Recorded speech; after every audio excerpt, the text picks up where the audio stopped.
সার্বজনীন গেট। এই সার্বজনীন গেট হচ্ছে যে সকল গেট দ্বারা সবগুলো মৌলিক গেটকে বাস্তবায়ন করা যায় তাদেরকে সার্বজনীন গেট বলে। এটা জ্ঞানমূলকের পরীক্ষায় আসে। সার্বজনীন গেট কাকে বলে? যে গেট দ্বারা বা যে সকল গেট দ্বারা সবগুলো মৌলিক গেটকে বাস্তবায়ন করা যায় তাদেরকে সার্বজনীন গেট বলে। তাহলে সার্বজনীন গেট কত প্রকার? দুই প্রকার। একটা হচ্ছে নর গেট আর এটা কি ন্যান্ড গেট। একটা হচ্ছে নর গেট আর একটা হচ্ছে ন্যান্ড গেট। এখন আমি যদি এই কথাটা বলি, নর গেট কাকে বলে? নর গেট কাকে বলে একটু চিন্তা করো তো। এই যে এতটুকু কি আমার, এতটুকু হচ্ছে অর গেট আর এটা হচ্ছে নট গেট। তাহলে অর গেটের সাথে একটা নট গেট যুক্ত হয়ে নর গেট তৈরি হয়। অর গেটের সাথে নট গেট যুক্ত করে কি তৈরি হয়? নর গেট তৈরি হয়। তাহলে তোমরা একটা সংজ্ঞা পেয়ে ফেলছো যে হচ্ছে নট গেটের সাথে নট গেট যুক্ত করলে নর গেট তৈরি হয়ে যায়, অর্থাৎ অর গেটের সাথে নট গেট যুক্ত করলে নর গেট তৈরি হয়। এখন এটা যে বর্তনী, বর্তনীটা কি হবে? বর্তনীটা হচ্ছে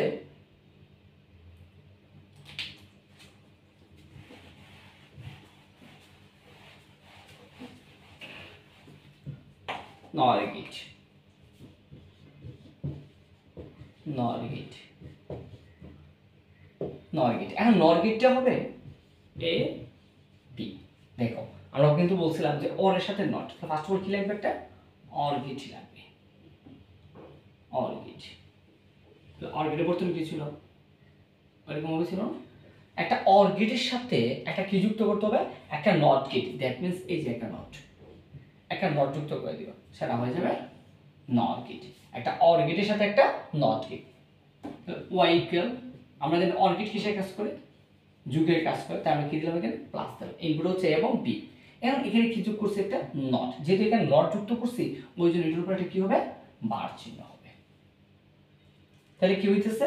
এ plus B whole not, A plus B not বা A plus B whole not. এটা ছিল তার বর্তনী।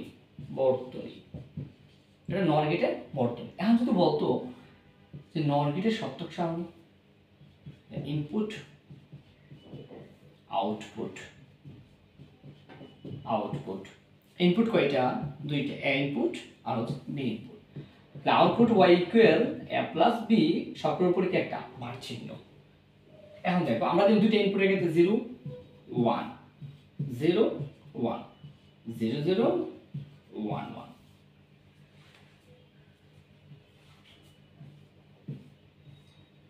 1, এখন দেখো 0 0 যোগ করলে কি আসে? 0 আসে। 0 0 যোগ করলে কি আসে? 0 আসে। সবটার উপরে কি আছে? একটা ভার আছে। তো এটার উপর যদি ভার দাও এটা উল্টে যাবে না? কি হয়ে যাবে? 1 হয়ে যাবে। আবার 0 1 যোগ করলে কি আসে? 0 1 যোগ করলে 1 আসে। কিন্তু বাট যোগ আছে, আমার উপর কি আছে? একটা ভার চিহ্ন আছে, নট আছে, তাই নট দিব। নট দিলে উল্টে যাবে, কি হয়ে যাবে? 0 হয়ে যাবে। আবার 1 0 যোগ করলে কি আসে? 1 আসে। কিন্তু বাট এটার উপর কি আছে? একটা ভার আছে, ওই জন্য কি হয়ে যাবে? সবটা 0 হয়ে যাবে। 1 1 যোগ করলে 1 আসে। তাহলে 1 ঠিক আছে, বাট এটার উপর কি আছে? একটা নট আছে, ওই জন্য কি একটা নট দিয়ে দিলাম। তো নট দিলে উল্টে যাবে, 0 হয়ে যাবে। তাহলে এইটাই ছিল আমার কি? NOT gate. তাহলে নট গেটের বর্তনী, নট গেটের এটা কি? সত্যক সারণী বা ট্রুথ টেবল।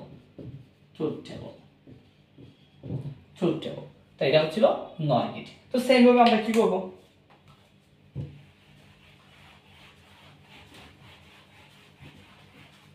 ন্যান্ড গেটটাই আনবো। ন্যান্ড গেট, নট গেট শেষ, এখন হচ্ছে ন্যান্ড গেট।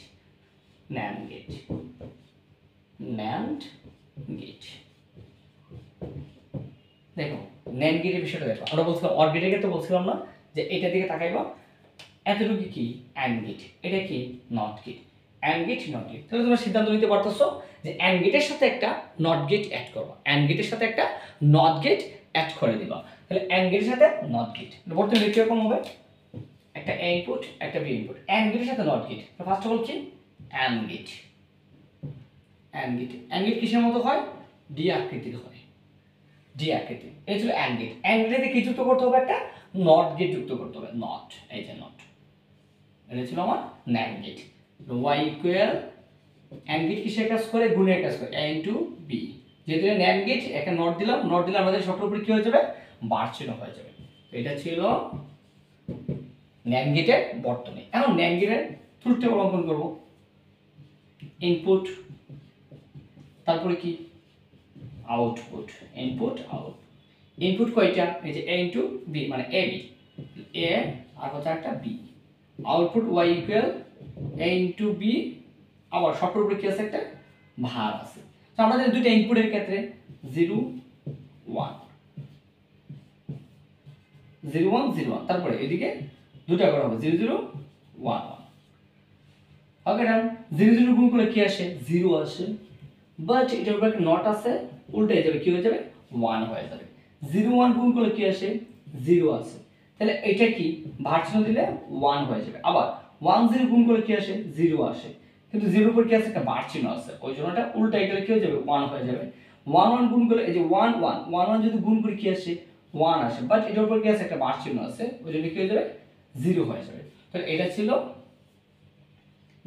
NAND গেটের কি ট্রুথ টেবল, NAND গেটের ট্রুথ টেবল।